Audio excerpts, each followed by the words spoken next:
मंत्री जी आज के इस कार्यक्रम के बारे में बताएंगे किस तरह का कार्यक्रम? भगवान बिरसा मुंडा जी की 150वीं जयंती को हम पूरे देशवासी आज बड़े गौरव के साथ में जनजाति दिवस के गौरव दिवस के रूप में मनाने जा रहे हैं।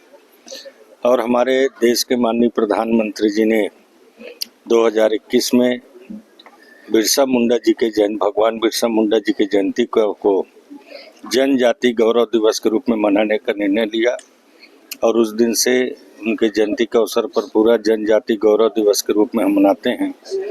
और निश्चित तौर पर भगवान बिरसा मुंडा जी ने इस धरती की संरक्षण, इस धरती की आज़ादी के लिए अपने जीवन का बलिदान भी दिया। और ऐसे महान सपूतों को हम श्रद्धांजलि भी अर्पित करते हैं कि उन्होंने देश की रक्षा सुरक्षा के लिए अपने प्राणों का न्यौछावर किया। छत्तीसगढ़ में भी कई क्रांतिकारी हमारे जनजाति समाज के, चाहे शहीद वीर नारायण जी हो, इस तरह से कई जनजाति समाज के लोगों ने स्वतंत्रता के लिए अपनी लड़ाई लड़ी, अपने प्राणों को आहुति दी।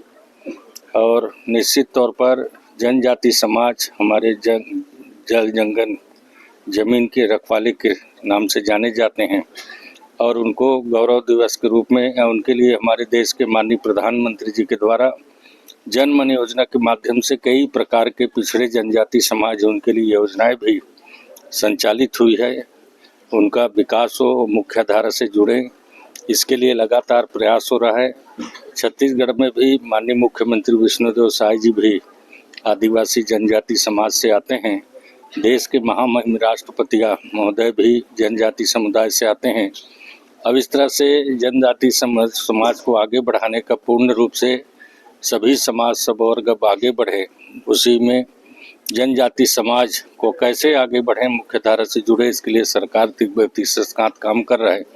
निश्चित तौर पर आज भगवान बिरसा मुंडा जी की जयंती के अवसर पर देश के माननीय प्रधानमंत्री जी ने भी देशवासियों को अभी अपनी संबोधन में बिरसा मुंडा जी के जीवन के बारे में और उनके संकल्प के बारे में हम सब लोगों ने सुना है।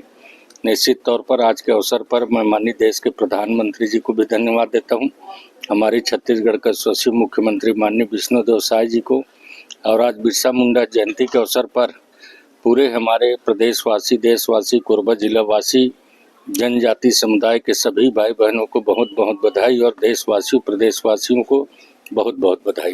मंत्री जी आज से धान खरीदी शुरू हुई है, समितियों के कर्मचारी लेकिन अभी भी हड़ताल पर चल रहे हैं, तो कहीं ना कहीं प्रभावित भी है या क्या स्थिति? नहीं, कोई धान खरीदी में किसी भी तरह से कोई प्रभाव नहीं पड़ेगा, सुचारू रूप से धान खरीदी होगा। अभी भी हम लोग पूरे छत्तीसगढ़ में आज हर जिला में किसी न किसी सहकारी समिति में धान खरीदी केंद्र पर हमारे जनप्रतिनिधिगण, चाहे विधायक हो, सांसद हो और भी हमारे मंत्रीगण हो, चाहे जिला पंचायत के अध्यक्ष सदस्य, सभी कोई न कोई धान खरीदी केंद्र में गए हैं। यहाँ तक कि माननीय मुख्यमंत्री सहित सभी लोग धान खरीदी में, अभी भी हम लोग जाम बाहर के सनपुरी केंद्र में कलेक्टर साहब और पाली थाना रामपुर के विधायक जी के साथ में और जनप्रतिनिधि के साथ सम्मिलित हुआ था और वहाँ धान खरीदी सुचारू रूप से प्रारंभ हो गया है, किसी भी प्रकार का कोई दिक्कत नहीं है। बिहार चुनाव का परिणाम क्या है? आपको भी जिम्मेदारी दी गई थी बिहार में, तो आपको जहाँ की जिम्मेदारी दी गई थी वहाँ क्या परिणाम रहा और इस पूरे परिणाम किस तरह? देखिए, बिहार में इस बार ऐतिहासिक परिणाम एनडीए को मिला है।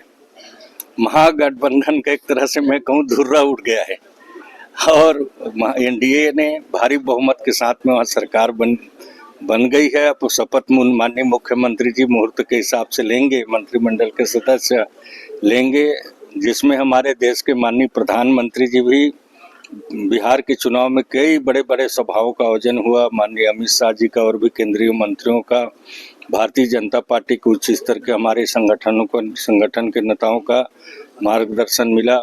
छत्तीसगढ़ के भी कई जनप्रतिनिधि संगठन के पदाधिकारियों को हक जवाबदारी मिला था और हम लोग जितने भी छत्तीसगढ़ से गए थे, सारी की सारी एनडीए ने, प्रत्याशियों ने जीत हासिल किया है। मैं भी जहां विधानसभा तरैया में गया था, वहां के भी प्रत्याशी ने जीत गया है और इस तरह से ऐतिहासिक जीत बिहार की जनता ने दिलाया है।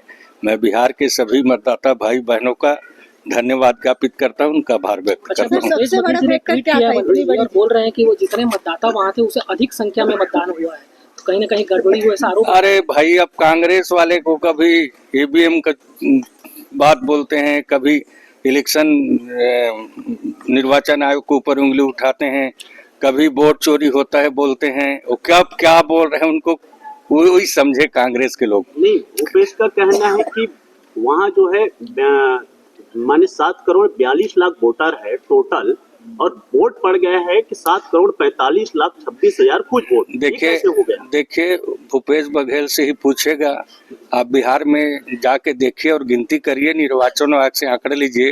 वो अपने बेटा को बचाने में लगे हैं, उनका दिमाग ऐसी